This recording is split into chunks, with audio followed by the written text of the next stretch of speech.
حياكم الله مشاهدينا الكرام، نرحب بكم من جديد. إن شاء الله تكونوا مستمتعين بكافة المحطات التي نختارها لكم في برنامج من عمان. مؤخرا أعلنت وزارة الداخلية عن موعد تقديم طلبات الترشح لانتخابات أعضاء مجلس الشورى للفترة التاسعة. إن شاء الله طلبات الترشح سيتم استقبالها إلكترونيا اعتبارا من 3 إلى 21 من فبراير القادم. كيف هي عملية التسجيل في النظام وما هي الشروط وكثير من تفاصيل إن شاء الله راح نتعرف عليها في خلال الدقائق القادمة من خلال ضيفنا الموجود معنا عبد الله بن إبراهيم العرفاتي، مبرمج حاسب آلي أول بدائرة تقنية المعلومات بوزارة الداخلية. أهلا وسهلا بك عبد الله معنا. أهلا وسهلا، مرحبا أخي خالد. أهلا بك. شكرا على الاستضافة. حياك الله، شرفتنا. وأهلا وسهلا، ونرحب بالمشاهدين الكرام. نعم، احنا ان شاء الله من خلالك اليوم حابين ايضا نعرف المشاهد الكريم وايضا بالتحديد الذين يرغبون ان شاء الله للترشح لعضويه مجلس الشورى للفتره التاسعه بآلية التسجيل في النظام الإلكتروني. لكن قبل ذلك حدثنا أستاذ عبد الله عن استعدادات وزارة الداخلية التي بدأت بلا شك مبكرا للتحضير لانتخابات أعضاء مجلس الشورى للفترة التاسعة إن شاء الله. أهلا وسهلا. عموما الحمد لله رب العالمين، بدأت وزارة الداخلية في التحضير لانتخابات أعضاء مجلس الشورى للفترة التاسعة ل 2019 ميلادي. في 2017 التحضير التقني والأجهزة وخاصة البرامج المعدة من قبل وزارة الداخلية. نعم. إلى أن تم فتح باب تسجيل الناخبين في 25/11/2018، ومن ثم تلاه إعلان معالي السيد وزير الداخلية تحديد موعد فتح باب الترشح في 3 فبراير إلى 21 فبراير 2019 ميلادية بإذن الله. ما هي الشروط للترشح لعضوية مجلس الشورى في الفترة التاسعة إن شاء الله؟ هي نفس الشروط للفترة الماضية. طبعا هناك عدة شروط يمكن نستعرضها معكم في نفس الوقت. نعم. طبعا هناك في البداية أن يكون عماني الجنسية بصفة أصلية، ألا يقل سنه عند فتح باب الترشح عن 30 سنة ميلادية، ألا يقل مستواه العلمي أيضا عن دبلوم التعليم العام، ألا يكون قد سبق الحكم عليه نهائيا بعقوبة في جريمة مخلة بالشرف أو الأمانة ولو رد إليه اعتباره، أن يكون مقيدا بالسجل الانتخابي، ألا يكون منتسبا إلى جهة أمنية أو عسكرية، ألا يكون محجورا عليه بحكم قضائي، ألا يكون أيضا مصابا بمرض عقلي. كما يجب توفر هذه الشروط. طبعا هذه الشروط حسب المادة 34 من قانون الانتخابات 158/2013. يجب توافر هذه الشروط في المترشح في اليوم السابق على فتح باب الترشح. فتح باب الترشح بيكون إن شاء الله في 3 فبراير. لابد من تكون هذه الشروط مستوفية في المترشح يوم 2 فبراير. يعني ما يمكن واحد يجي يسجل في السجل الانتخابي يوم 3 ولا يوم 4 ولا يوم 5 ويجي يترشح. هذه نقطة مهمة أيضا. ويجوز لمن انتهت فترة عضويته للترشح ثانية لعضوية مجلس الشورى. يعني الأعضاء الحاليين أيضا يمكنهم الترشح. نعم. هذه الشروط هي ربما نفسها الشروط التي كانت موجودة في الفترة الماضية. نعم. هل هناك جديد فيها؟ ما فيها جديد، نفسها الفترة الماضية. نعم. نفس الفترة الماضية. الموقع الإلكتروني الخاص بالتسجيل هو بالضبط انتخابات، هو election.go.om. هذا الموقع يخص الانتخابات بصفة عامة. عن طريق هذا الموقع يقوم أيضا الناخبين بتسجيل أسماء بالتسجيل عن طريق هذا الموقع، وأيضا الناخبين هناك أيضا معهم مفتوح عن طريق مكاتب الولاية، إلا أن المترشحين إن شاء الله بيكون عن طريق الموقع فقط عن طريق الموقع. نعم. إذا نذكر هنا بأن الترشح يتم فقط بالتسجيل عبر الموقع. نعم. نعم. كما أن هناك طريقتين يعني للتسجيل، يا إما إن عن البطاقة بواسطة البطاقة الشخصية، ولا بد أن تكون البطاقة الشخصية بها التصديق الإلكتروني. كما أن هناك أيضا التسجيل عن طريق شو اسمه السيم كارد أو البطاقة الهاتف. نعم. وأيضا لابد من أن تكون مدعومة بالتصديق الإلكتروني. طيب نحن بعد قليل إن شاء الله سنحاول أيضا أن نعرض للمشاهدين آلية التسجيل عبر الشاشة، لكن بعد فاصل قصير ابقوا معنا.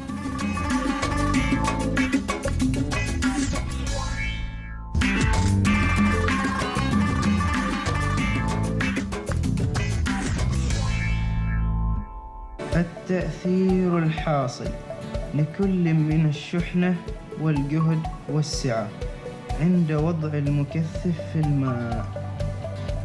المكثف في الماء.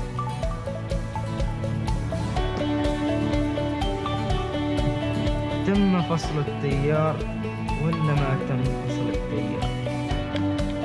درس على الهواء مادة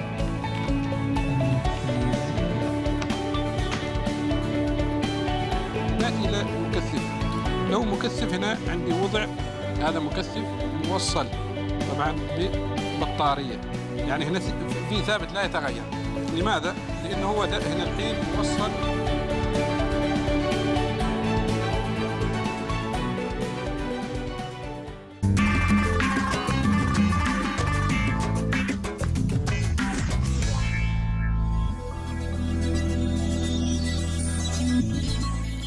حياكم الله مشاهدينا الكرام من جديد. قبل قليل بدأنا الحديث عن استقبال طلبات الترشح لانتخابات أعضاء مجلس شورى الفترة التاسعة التي ستنطلق إن شاء الله إلكترونيا اعتبارا من 3 إلى 21 من فبراير القادم.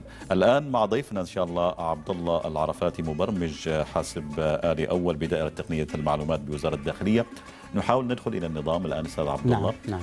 نعرف المشاهد الكريم بالآلية التي سيتم من خلالها أو الخطوات للترشح إن شاء الله لعضوية مجلس الشورى الذي تنطبق عليهم الشروط والرغبة أيضا لتمثيل ولاياتهم إن شاء الله. نعم فعلا لابد من أن تنطبق عليهم الشروط حسب ما تكلمنا في قبل لحظات. نعم. لابد أن تنطبق عليهم الشروط ومن ثم له الرغبة أيضا. فعلى من يجد في نفسه الرغبة أن يتقدم عن طريق الموقع، وهناك مثل ما أسلفنا اعتبارا من 3 فبراير. اعتبارا من 3 فبراير. هذه صفحة الموقع. نعم هذه صفحة الموقع. نعم. وعلى الشخص ذاته أول حاجة أن يكون البطاقة الشخصية مصادقة. نؤكد على هذا الموضوع. نعم هذا نقطة أولى. فيها نظام التصديق الإلكتروني. الإلكتروني نعم. كما أن البطاقة بطاقة السيم كارد هي اللي هي بطاقة الهاتف لابد من أن تكون معززة بنظام التصديق الإلكتروني البي كي آي. نعم. هو هنا بالنسبة للبي كي آي بالنسبة للبطاقة أول ما تستخرج من جهات الاتصال أو شركات الاتصال في السلطنة على المواطن أن يتوجه إلى أو أن يدخل إلى المركز الوطني للتصديق الإلكتروني، هو اللي هو اومان بورتل .gov. بطريق هذا الموقع يمكن التصديق الإلكتروني على بطاقة الهاتف. نعم. بحيث عندما ياخذها من المشغل في البلد هي ما بها المصادقة، ما عليه إذا ممكن المصادقة عليه من خلال الدخول لهذا. نعم. طيب الآن من لديه البطاقة فيها المصادقة. نعم. فيها النظام الإلكتروني. نعم. يدخل إلى النظام. نعم. ما هي الخطوة الأولى؟ الخطوة الأولى عليه أن يذهب إلى تسجيل الدخول. ثم أول ما يذهب إلى تسجيل الدخول هناك حالتين: الدخول مثل ما تسلفنا سابقا، الدخول بواسطة البطاقة الشخصية. لاستخدام هذه الطريقة للدخول تحتاج البطاقة الشخصية إلى أول حاجة أن تكون معززة بنظام التصديق الإلكتروني، ومن ثم قارئ البطاقة. نعم. هذا القارئ متاح؟ هذا القارئ متاح في الأسواق. نعم موجود في الأسواق. وفي محلات سند أيضا. نعم طبعا لابد هناك أن يكون عنده يقدر الوصول إلى الموقع عن طريق الشبكة العالمية المعلوماتية، ومن ثم يقوم بتسجيل نفسه عبر هذا النظام. هذه الطريقة الأولى. هذه الطريقة الأولى. نعم. أول ما يروح لتسجيل الدخول بالبطاقة الشخصية مباشرة يقرأ البطاقة، ومن ثم يطلب البي كي آي، يدخل عليه البي كي آي، ومن ثم الخاص بالبطاقة. بالبطاقة الشخصية، ومن ثم يقوم بالتسجيل بالدخول إلى ساحة المستخدم أو حساب المستخدم. هنا في حساب المستخدم يجد كل بياناته، وقبل الوصول إلى حساب المستخدم لابد من وجود بياناته هنا مثل ما تفضلت. نعم، هذا مسجل باسمك عبد الله، والآن يظهر يعني كون البطاقة الشخصية، كافة البيانات موجودة.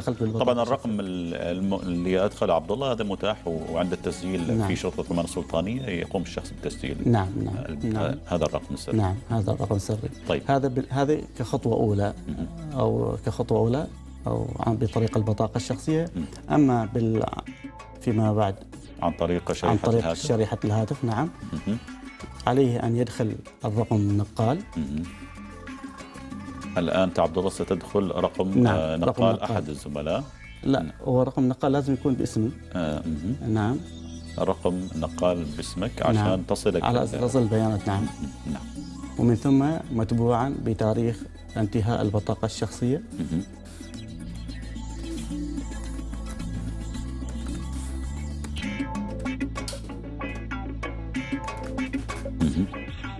طيب، أدخلنا رقم الهاتف، والآن ندخل رقم البطاقة الشخصية أو الرقم المدني. نعم. في الموقع الخاص بالتقدم للترشح لعضوية مجلس الشورى للفترة التاسعة.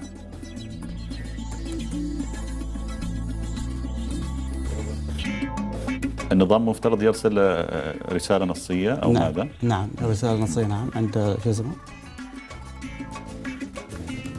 نعم. طيب، الآن إيش تظهر معنا الصفحة؟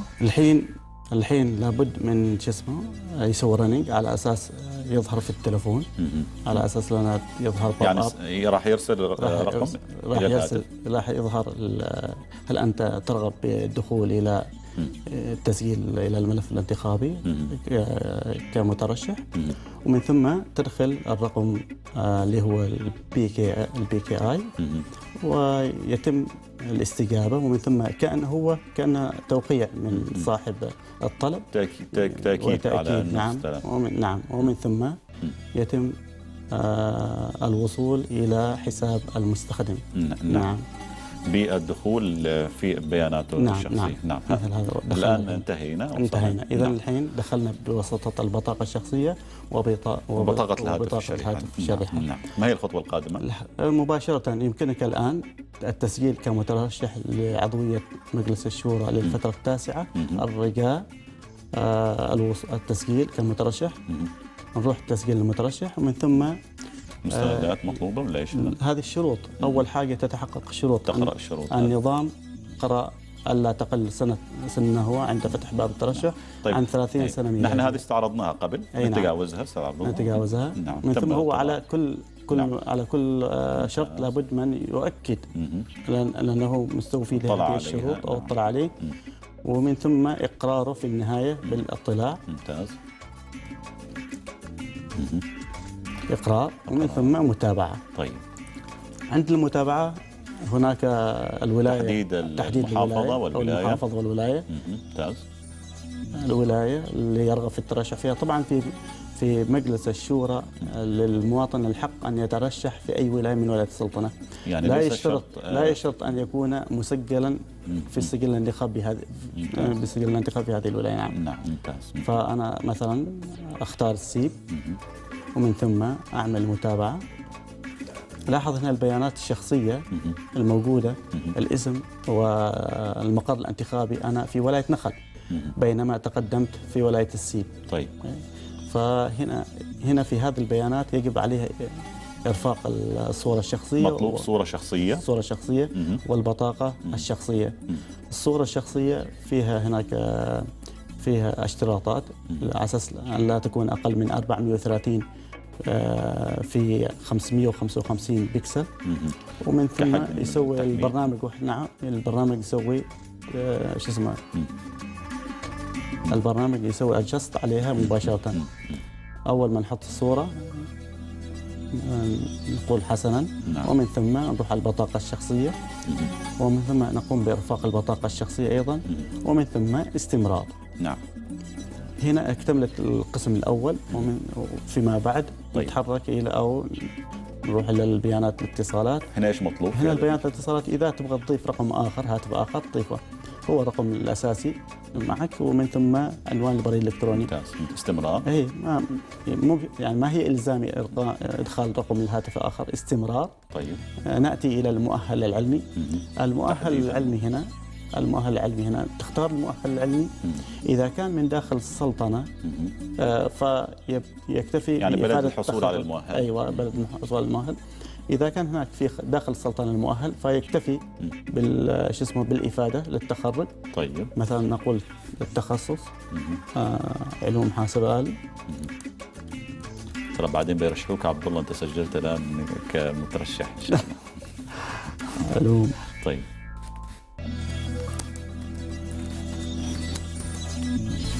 علوم حاسب آلي، وسنة التخرج مثلا 2006. طيب. ومثلا أخذتها من أي دولة، ممتاز. من أي دولة تأخذها، حسب الدولة تأخذها. نعم. ومن ثم تختار الدولة. لاحظ في حالة اختيار دولة سلطنة شهادة المعادلة، لكن فيما إذا كانت من داخل السلطنة فما يحتاج إلى شهادة المعادلة. نرفق الإفادة، إفادة التخرج. ممتاز. وإذا عندنا كونها من خارج السلطنة وعندنا موجودة شهادة المعادلة نرفق وزارة المعادلة التعليم أيضا العالي. من التعليم العالي. ومن ثم جميل. استمرار. هل لديك وظيفة عمل حالية؟ مثلا احنا دايركت يعني نعطي له، من ثم يمكن يختار نعم، ومن ثم تظهر البيانات، سجل البيانات. سجل البيانات. مثلا انا بطلب منك عبد الله شويه الاستعجال في الخطوات القادمه مبرمج. كسبا للوقت ان شاء الله. مبرمج. نعم. تاريخ شغلها مثلا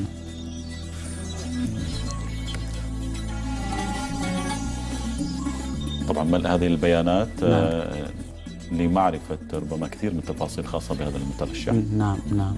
جهة العمل وزارة الداخلية.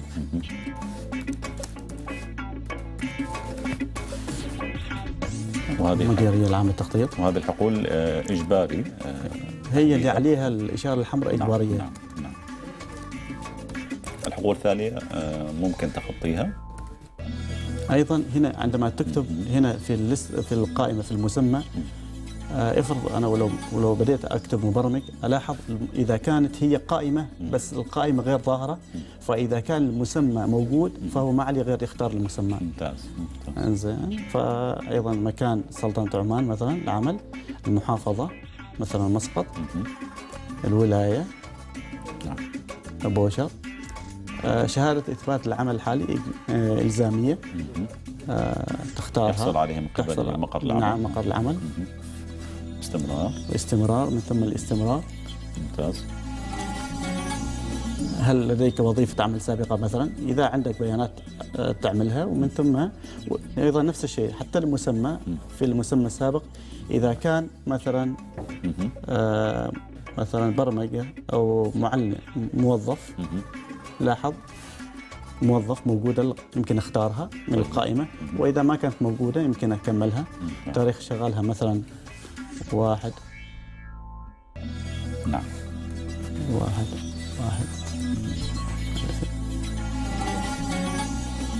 تاريخ شغل الوظيفة السابقة. أي 2000 1/1/2000. تاريخ انتهائها مثلا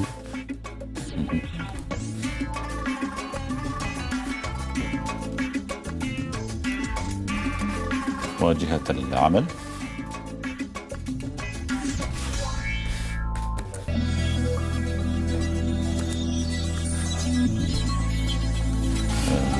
مراحل عدة طبعا. هي مراحل عدة. هذا النظام محتاجين لوقت يعني أيضا يطلعوا عليه نعم. المشاهدين. جهة العمل مثلا مهتمين إن شاء الله للترشح في وزارة التربية مجلس الشورى الفترة التاسعة إن شاء الله. والتعليم. سلطنة المحافظة مثلا كنت في ظفار.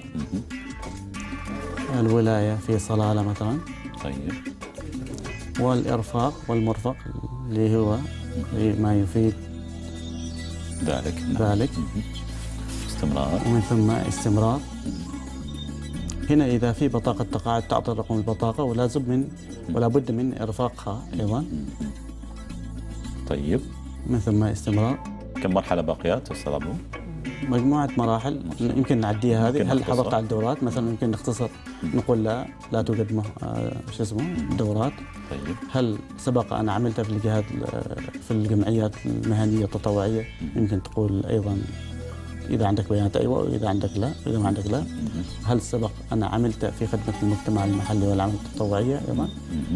يمكن تقول لا إذا ما كان لديك. هل لديك مهارة التحدث باللغات المكتسبة الأخرى ممتاز. غير العربية مثلا؟ نقول الإنجليزية مثلا. نعم. مباشرة ظهرت لك القائمة أول ما قلت الإنجليزية، ومن ثم إضافة. ممتاز. وإذا تبغى تضيف لغة ثانية، الفرنسية مثلا يمكن أو تضيفها الإيطالية أو الألمانية، ومن ثم تضيفها. ممتاز. هنا إتمام عملية تسجيل. طيب. لابد من يتم إتمام عملية تسجيل وإرسال الطلب. إذا ما تم هذه العملية إذا الطلب ما يوصل للوزارة. نقوم بإتمام العملية ومن ثم إرساله. هل ترغب في إرسال طلب ترشحك لعضوية مجلس الشورى للفترة التاسعة عن ولاية سيب؟ لأن أنا اخترت سيب في البداية. بالضبط. فهنا تأكيد. نعم. عندما موافق. يقول نعم موافق يتم إرسال الطلب. نعم. ومن ثم وبكذا يكون أتممت عملية من تسجيل. ثم يقدر يعود إلى الصفحة الرئيسية. وبهذه الطريقة ممتاز. أن أرسل قد سجل طلب للترشح لعضوية وأرسله للوزارة. المجلس نعم. في الفترة التاسعة. طبعا هناك أصحاب السعادة الولاء أيضا يطلعوا، لهم أيضا شاشة معهم ويطلعوا على من يسجل مترشحين في الولاية. في الولاية. في الولاية اللي كلا حسب ولايته. نعم. نعم. طيب من سجل ويريد أيضا بعد ذلك يتراجع في طريقة؟ نعم. هناك في النظام أيضا؟ لا، هناك سحب الطلبات ترشح مثل ما أعلن معالي السيد وزير الداخلية آخر سحب للطلبات الترشح في 22 في 22 فبراير في 22 أغسطس. نعم. 2019. يعني مستمر لغاية أغسطس بإمكانه. هو يقدم طلبه ومن ثم يسحبه في أي وقت. إلكترونيا أيضا؟ لا، يقدم بطلب إلى الوالي. طلب مكتوب إلى الوالي ومن ثم الوالي هو اللي يسحبه عن طريق الوالي. ممتاز. لأنه هو تقدم أونلاين بس السحب عن طريق والي الولاية ذاتها. نتمنى إن شاء الله التوفيق لكل الراغبين في الترشح إن شاء الله لعضوية المجلس في الفترة التاسعة. شكرا جزيلا على كل هذه التفاصيل الجميلة حول الموقع الإلكتروني وآلية الترشح. شكرا لك عبد الله بن إبراهيم العرفاتي، مبرمج حاسب آلي أول بدائرة تقنية المعلومات بوزارة الداخلية. شكرا جزيلا. شكرا أخي خالد. شكرا. بارك الله فيكم. مشكورين. إذن هذه كانت وقفتنا مشاهدينا الكرام للتعرف على آلية تسجيل الترشح لانتخابات أعضاء الفترة أو مجلس الشورى للفترة التاسعة. فاصل قصير ثم لدينا وقفة إن شاء الله أخيرة. ابقوا معنا.